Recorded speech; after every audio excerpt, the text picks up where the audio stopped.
है। कह तरह दीदी कि मारा तारा ताना 1200 रुपये में बनवाओ तरह खाना है। हम कहते हैं 10 लाख नौकरी न दिहले दियाई आ साँच बात कहला खातिर विधायक पिटाई। इतना भी नहीं होना चाहिए कि फ़र्क दिखे कि ये नेताजी हैं ये जनता है। तो उस भगवान रूपी जनता आप समर्पित रहें। मैं मानता हूँ कि एक पत्नी एक पति से खुश नहीं है कि सत्यवान और सावित्री और यमराज की कहानी कि पति का प्राण लिए जा रहे हैं, पुत्रवती होने का आशीर्वाद भी दिए जा रहे हैं। ज़मीन 55,000 60,000 में कहीं दिलवा दें नीतीश बाबू, 1,35,000 में घर बनवा दें। वो दृश्य मैं देखा और मुझे लगता है कि उसके लिए उनको उस महिला पत्रकार से खेद व्यक्त करना चाहिए, माफ़ी मांगनी चाहिए। महिला का सम्मान करना ही पड़ेगा।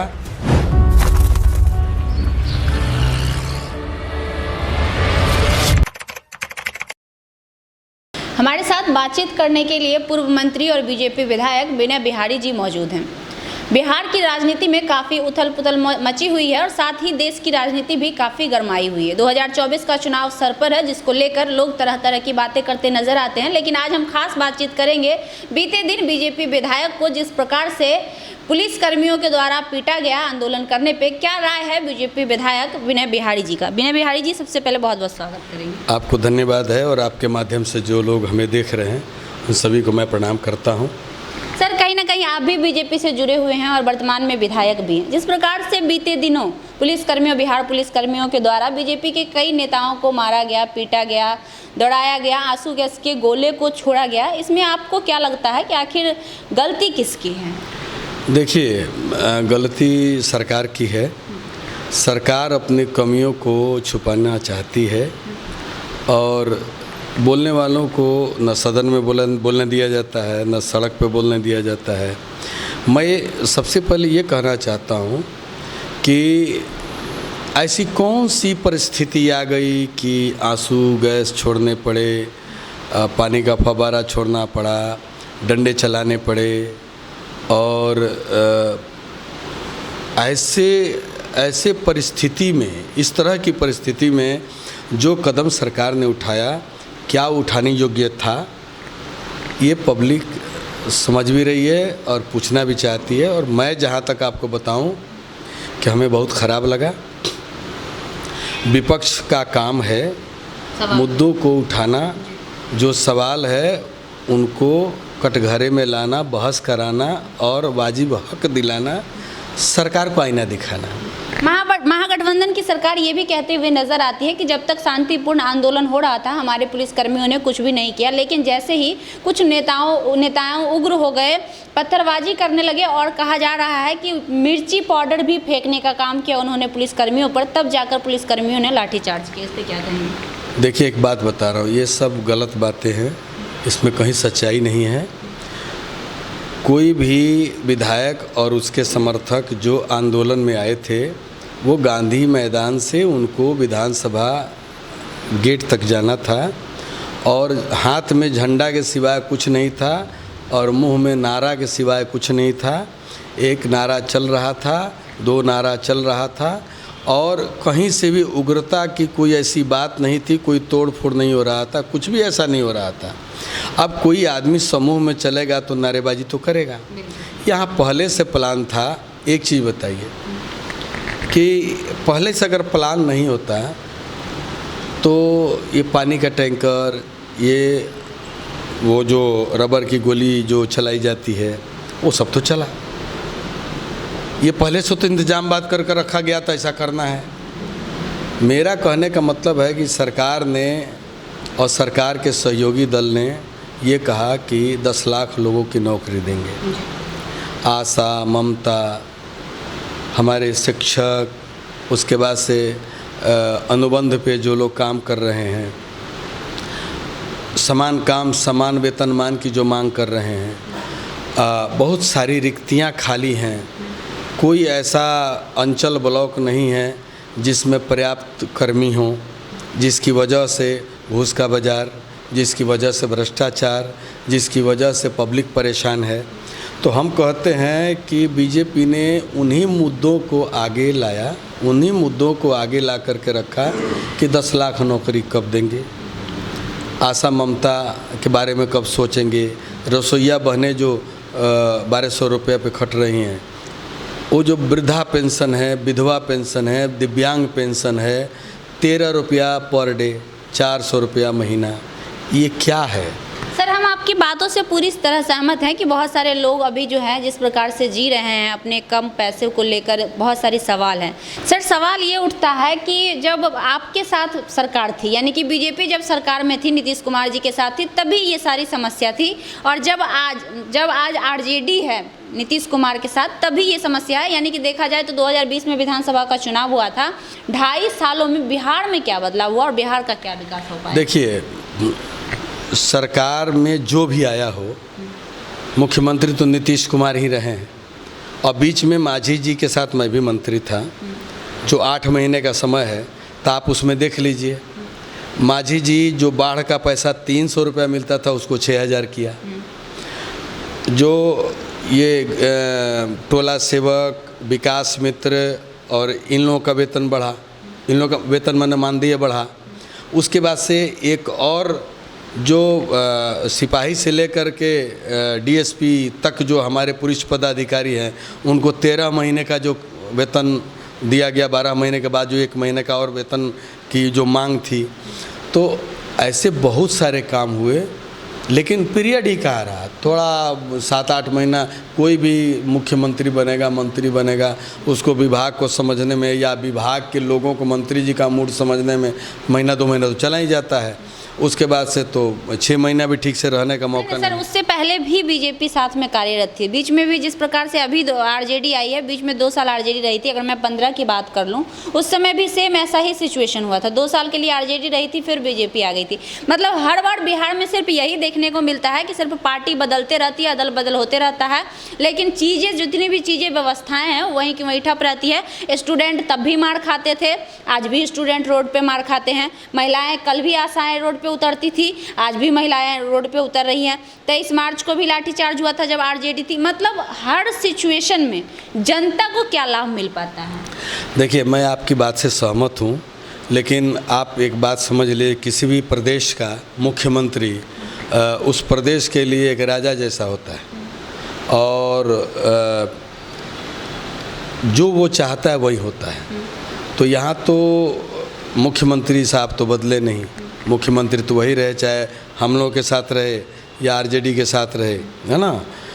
मेरा कहने का मतलब है कि जो 2005 से 2010 तक का जो नीतीश कुमार की जो उनकी छवि रही, उसके बाद की छवि को देख लीजिए, पब्लिक भी समझ रही है कि 2005 से 2010 तक जो मुख्यमंत्री के रूप में जो नीतीश बाबू ने काम किया, क्या 2010-15 का है, 15-20 का है, 20-25 का है।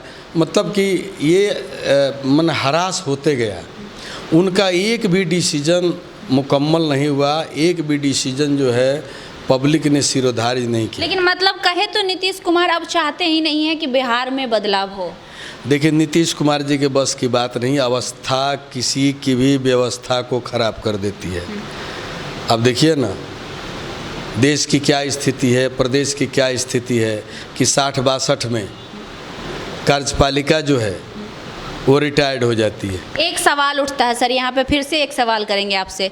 जब गठबंधन होता है एक दूसरे से, जब नीतीश कुमार किसी से भी जुड़ते हैं तो उनका ये डिमांड रहता है कि मुख्यमंत्री पद मेरा रहेगा, तो लोग सिर्फ सत्ता में आने के लिए, जितनी भी पार्टी हैं, अपना फायदा देखती है, सत्ता में आने के लिए उनके इस कंडीशन को मान लेती है। तो फिर जनता के बारे में पार्टी क्यों नहीं सोचती है? चाहे वो आरजेडी हो, चाहे वो बीजेपी हो, चाहे वो जाप पार्टी हो, चाहे वो मांझी जी की पार्टी हो, चाहे वो मुकेश सहनी की वीआईपी पार्टी हो, जनता के बारे में कोई क्यों नहीं सोचता? देखिए, मैं आपको एक बात बता देता हूँ, जब तक किसी एक पार्टी की मुकम्मल सरकार नहीं बनेगी, ये हमारे यहाँ की जो जनता है उनके लिए मैं एक संदेश दूंगा।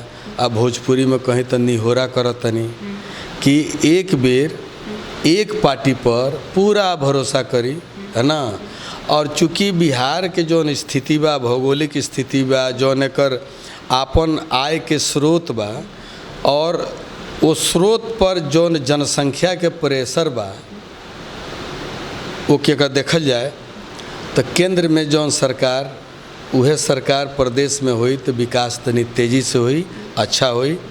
और वह देख लें कि जब बीजेपी के सरकार गठबंधने में सही बिहार में, ऊपर केंद्र में मोदी जी, तो बहुत सारा काम भइल बटे, बहुत सारा आरओ भी बनल बा, सड़क के जाल बिछ गईल, जौन बिजली बा आज ये बिजली भले नीतीश बाबू कहें जो सब हमार देन, बिजली में केंद्र के जौन योगदान बा वो सब पब्लिक जानता है।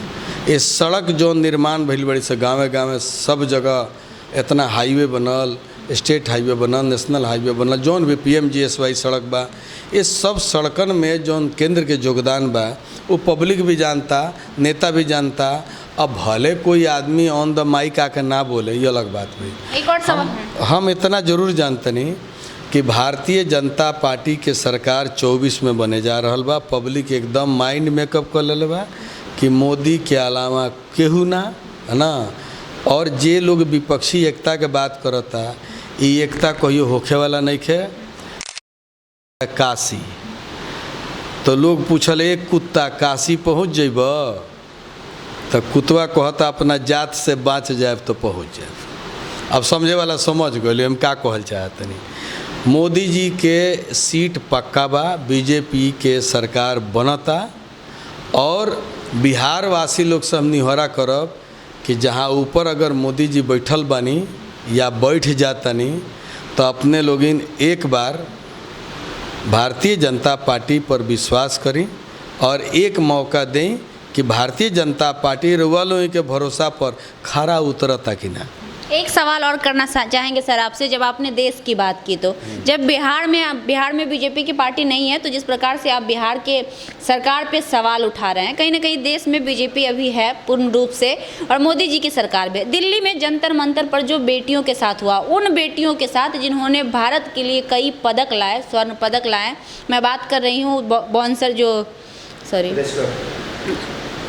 रेसलर, हाँ, मैं बात कर रही हूँ उन सारे रेसलर लोगों का जो कुछ पिछले कई महीने से फोगाट वगैरह जो बैठी हुई थी, उनको जो घसीट के मारा गया और रात में उन लोगों को मारा गया, उनको वहाँ से भगाया गया। तो जिस देश में बेटियों के साथ ये चीज़ हो, उस देश में लोग देश के मुखिया यानी कि प्रधानमंत्री पे कैसे भरोसा करेंगे? देखिए, आपके इस सवाल को भी मैं काट नहीं रहा हूँ, है ना। मैं एक चीज़ जानता हूँ कि विश्व में एक ऐसा भारत देश है जिस देश को माँ कहा गया, भारत माता कहा गया। कोनो देश ऐसा नहीं है जहाँ लगा मौसी, मामी या फुआ, बड़की माँ या बड़की चाची कहल जाता। तो इस देश में महिलाओं का सम्मान होना चाहिए। मैं तो इस पक्ष में भी हूँ कि जो कांग्रेस पार्टी की सरकार नहीं करी 33% महिला आरक्षण आदरणीय मोदी जी करें। महिलाओं को 33% मेरा बस चले तो मैं कहूँ 50% दीजिए। जैसा आप नगर निकाय में, ग्राम पंचायत के चुनाव में बिहार में और अन्य सभी राज्यों में है, इसके लिए अभी नीतीश कुमार जी को लोग धन्यवाद बोलता, मैं भी धन्यवाद बोलता हूँ कि कम से कम महिलाओं को नौकरी से लेकर के पंचायती राज व्यवस्था में उन्होंने जो दिया सम्मान, बीजेपी के साथ रहते हुए जो उन्होंने किया, आज भले उसमें बीजेपी के रोल को माने न माने, लेकिन ये सब जो फैसले, जैसे साइकिल योजना है, जैसे ये नौकरी वाली बात है, ये सब अच्छे फैसले बीजेपी के साथ रह के नीतीश कुमार जी ने लिए हैं। लेकिन अब नीतीश कुमार जी के पास उन फैसलों को लेने की जो क्षमता है शायद वो नहीं रही। हो सकता है उम्र का प्रभाव हो, क्योंकि अवस्था किसी की भी व्यवस्था को बिगाड़ देती है। मैं तो यही कहूँगा कि बेटियों के साथ अन्याय नहीं होना चाहिए। तो जो हुआ है सर, उसके लिए क्या कहेंगे? जंतर मंतर पर जिस प्रकार से लड़कियों को, वो भी हमारे देश की उन बेटियों को जो हमारे देश के लिए मेडल लाई थी, हमारे देश का गौरव थी, हमारे देश का सम्मान थी, ये कहाँ तक सही था? देखिए, मैं उस चीज़ को गलत मानता हूँ। जिसके इशारे पे हुआ, जिसने किया, क्यों किया, गलत मानता हूँ, है ना। लेकिन माननीय प्रधानमंत्री जी बहुत गंभीर आदमी है और हमेशा बात कहते हैं बेटी बचाओ, बेटी पढ़ाओ। कैसे बेटी बच पाएगी जब इस तरह की हरकतें राजधानी में, दिल्ली राजधानी में हो? तब मैं वही तो बोल रहा हूँ कि इसमें दोष जो है केंद्र सरकार का है या केजरीवाल जी की सरकार का है, क्या है, मैं इस विषय में बहुत गहराई से नहीं जानता। अगर केजरीवाल की दोष होती भी है तो फिर उस पर कार्रवाई की जाए। केंद्र सरकार तो कर सकती है ना, राज्य सरकार के, अगर केंद्र सरकार के होते हुए राज्य सरकार इतनी बड़ी मनमानी करे तो वो तो कर सकती है ना कार्रवाई। नहीं, आपकी बात सही है और मैं इस बात को मानता हूँ, लेकिन किन परिस्थितियों में ऐसा हुआ उसकी जानकारी मुझे नहीं है, इसलिए। और एक और सवाल इसमें जोड़ना चाहेंगे सर, बृजभूषण शरण सिंह जो कि अभी बीजेपी के सांसद भी हैं, उनके ऊपर जो जितनी भी हमारी खिलाड़ी थी, जो भी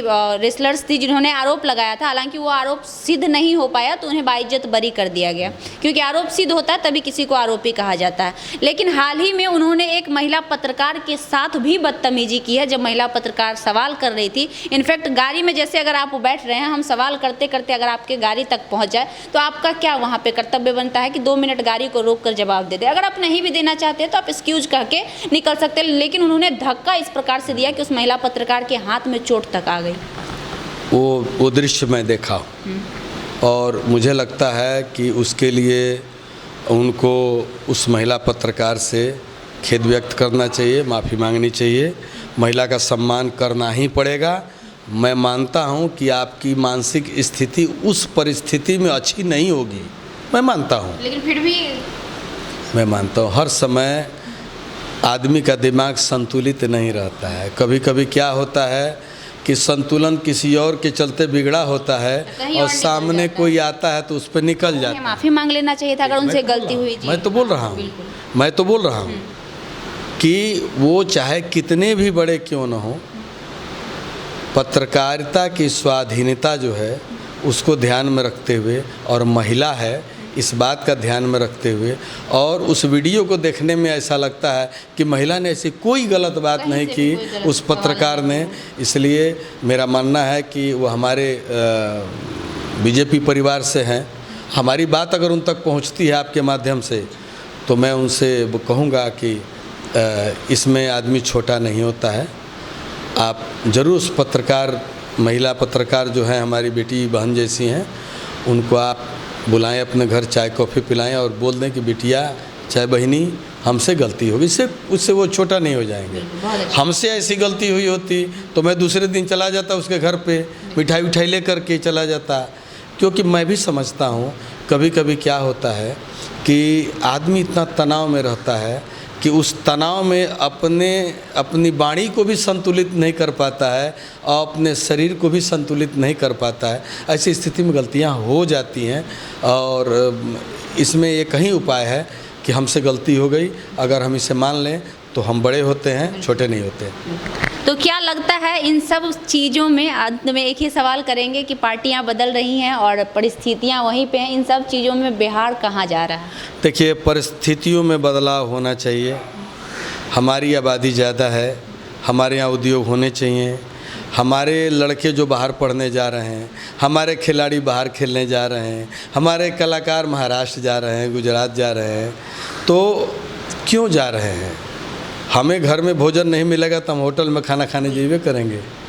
तो मेरे कहने का मतलब अपने घर में भोजन का प्रबंध हो और आप अपने यहाँ उस तरह का उद्योग धंधा दें, अपने होनहार बच्चों को देखें।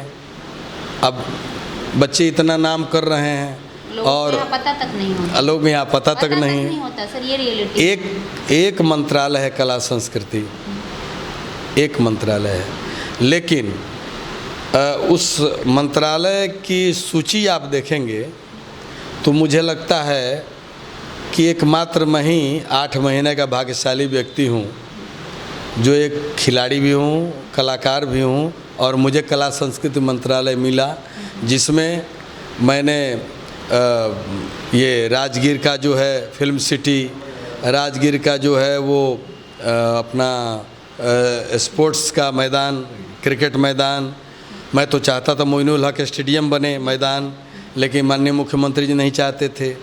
मैं चाहता था कि ये अपना म्यूजियम, बिहार म्यूजियम नहीं बने, एस्टीमेट घोटाला है, उसमें मैं मंत्री था, उस घोटाले के बारे में मैं जानता हूँ, है ना। उसी समय से तो मांझी जी से, मुझसे और सबसे नीतीश बाबू का मनमुटाव हुआ। मैं नहीं चाहता था बने। आज देखिए वो कहाँ 300 करोड़ का पहुंच गया, 2700 करोड़, जबकि म्यूजियम है, उस म्यूजियम को ठीक किया जा सकता था, वहाँ बच्चों के पढ़ने के लिए कुछ बन सकता था। आज तक जो है राजगीर में ही सही बना नहीं, फिल्म सिटी नहीं बनी। उस्ताद भारत रत्न उस्ताद बिस्मिल्लाह खां जी के नाम पे संगीत विश्वविद्यालय, क्योंकि पूरे बिहार में संगीत विश्वविद्यालय नहीं है। विश्वविद्यालय से पठन पाठन करने के लिए उत्तर प्रदेश जाना पड़ता है, दूसरे प्रदेशों में जाना पड़ता है। तो इस सब में कहीं कुछ हुआ नहीं। और जो भी डिसीजन उनका होता है, अब दारूबंदी का डिसीजन बताइए, ये संभव है? कहाँ से संभव है? चौहद्दी में, जितने चौहद्दी में देश या प्रदेश हैं सब जगह फ्री है। आपके पास उतना पुलिस बल नहीं है, आपके मद्य निषेध मंत्रालय में ना अफसर है ना कुछ है।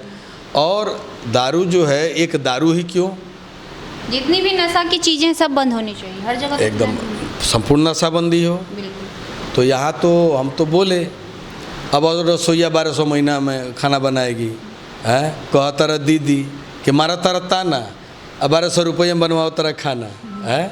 हम कहते हैं 10 लाख नौकरी, 10 लाख नौकरी न दिहले दियाई, 10 लाख नौकरी न दिहले दियाई, काहे कि ओकर सैलरियो तो देवो के बा, तोहर आमदनी केने बा। तो 10 लाख नौकरी न दिहले दियाई, आ साँच बात कहला खातिर विधायक पिटाई है। लेकिन सर फिर से एक सवाल हमारे मन में आ गया जब आपने जिक्र किया, आप बिहार की बात कर रहे हैं, हमारा सवाल देश लेवल पर होगा। जिस प्रकार से 2 करोड़ रोजगार की बात की गई थी, 9 साल होने चले बीजेपी को हमारे देश में, उस हिसाब से 18 करोड़ रोजगार लोगों को मिल जाना चाहिए। देखा जाए तो सबसे ज़्यादा आबादी यूपी और बिहार की है, मैक्सिमम आबादी, आधी से आधी लगभग आबादी।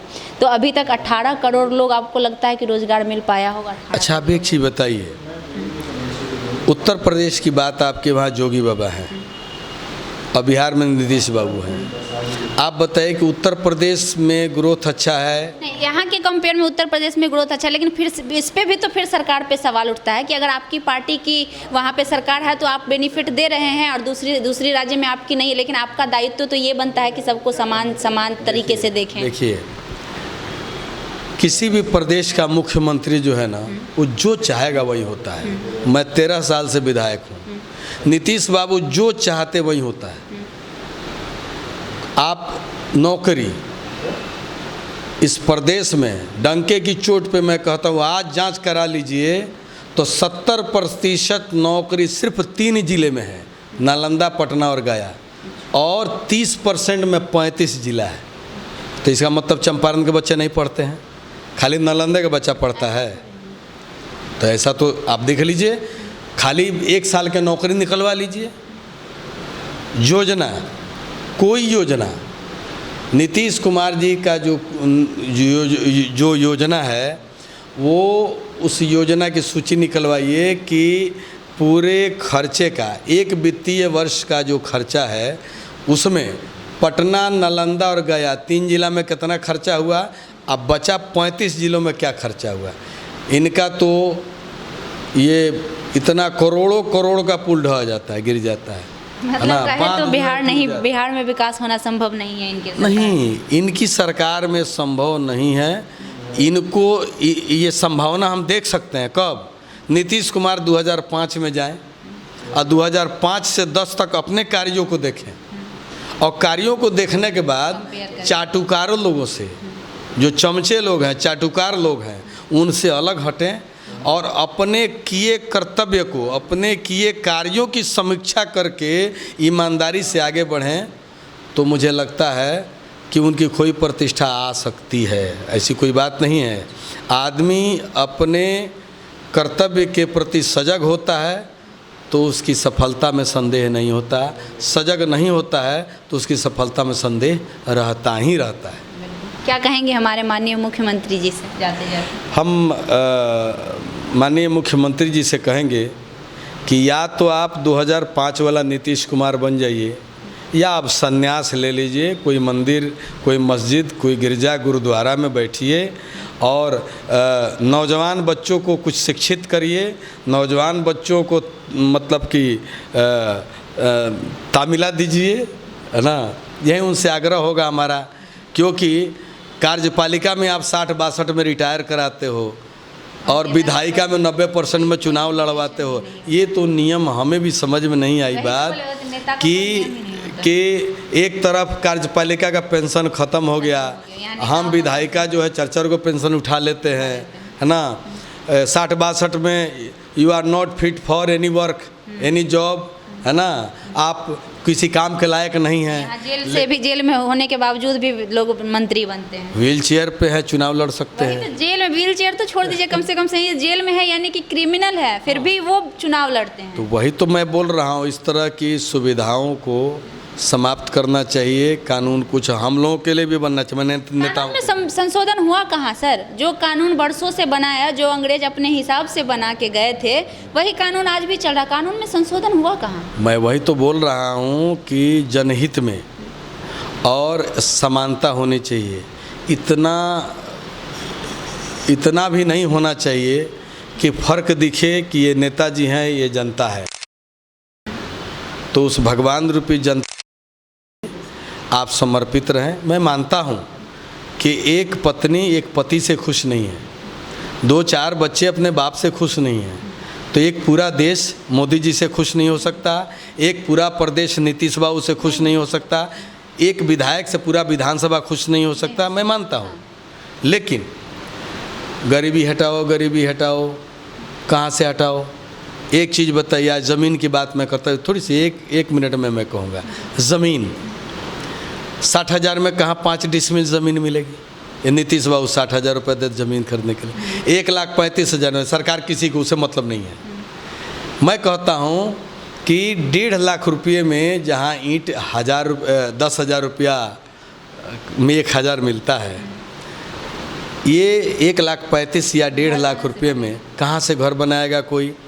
आप जितनी ज़मीन सीलिंग में है, जितनी ज़मीन राजे महाराजाओं की है, जितनी सरकारी ज़मीन जो लोगों ने, बाहुबली लोगों ने अतिक्रमण किया है, उन ज़मीन को, उन संपत्तियों को जब तक आप अधिग्रहण नहीं करेंगे, तब तक आप कैसे गरीबों का घर बनाएंगे? तो वही बात हो गई कि सत्यवान और सावित्री और यमराज की कहानी कि पति का प्राण लिए जा रहे हैं, पुत्रवती होने का आशीर्वाद भी दिए जा रहे हैं। ज़मीन 55,000 60,000 में कहीं दिलवा दें नीतीश बाबू, 1,35,000 में घर बनवा दें, ऐसा नहीं होता है।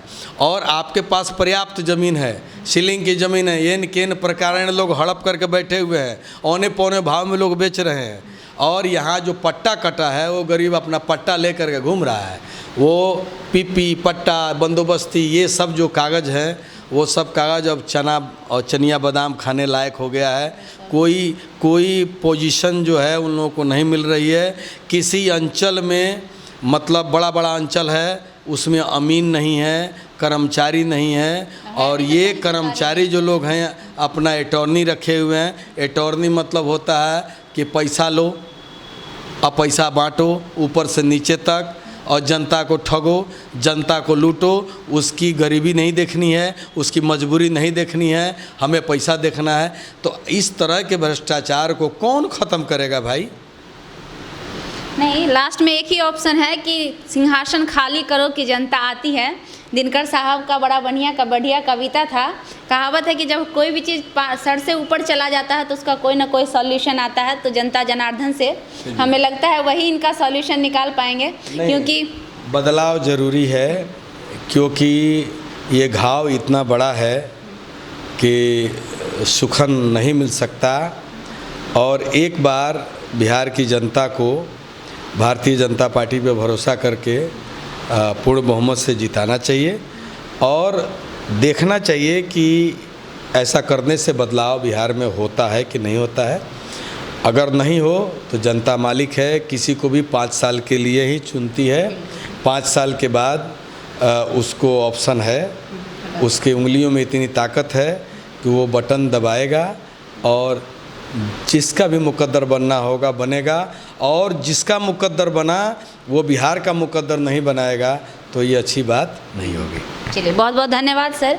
हर बार विनय बिहारी जी से बात करने इसलिए आते हैं क्योंकि इनकी बात में निष्पक्षता होती है। हालांकि पार्टी में होकर भी पार्टी के गलत को गलत कहना और पार्टी के सही को सही कहना शायद ही कोई व्यक्ति होता है जिसमें इतनी हिम्मत होती है और जिसके अंदर इतनी निष्पक्षता होती है। हर बातों में आपको निष्पक्षता झलक रहा होगा, क्योंकि हमने सारे सवाल करने की इनसे कोशिश की, इनसे जुड़े हुए भी और इनसे विपरीत सवाल भी। हर सवाल में इन्होंने बखूबी बहुत ही अच्छे तरीके से जवाब दिया। और आप जानते हैं कि ये कोई मामूली व्यक्ति नहीं है, आज से नहीं, लगभग कलाकारों में अगर आप देख ले भोजपुरी इंडस्ट्री में भी इनका बहुत बड़ा योगदान है। और विधायकी एक बार नहीं 3 बार सर, 3 बार लगातार जीतना अपने आप में बड़ी बात होती है। कहीं ना कहीं उन्होंने जनता में अपना ये पहचान बनाया है, जनता में इनकी ऐसी पहचान है कि लगातार जनता इन्हें मौका दे रही है एक विधायक बनने की, जिसको ये बखूबी निभाते हुए नजर आ रहे हैं। बाकी आपको रिपोर्ट कैसा लगा कमेंट बॉक्स में ज़रूर बताइएगा। आज के लिए इतना ही, मिलते हैं अगली बार फिर से, तब तक के लिए नमस्कार, धन्यवाद।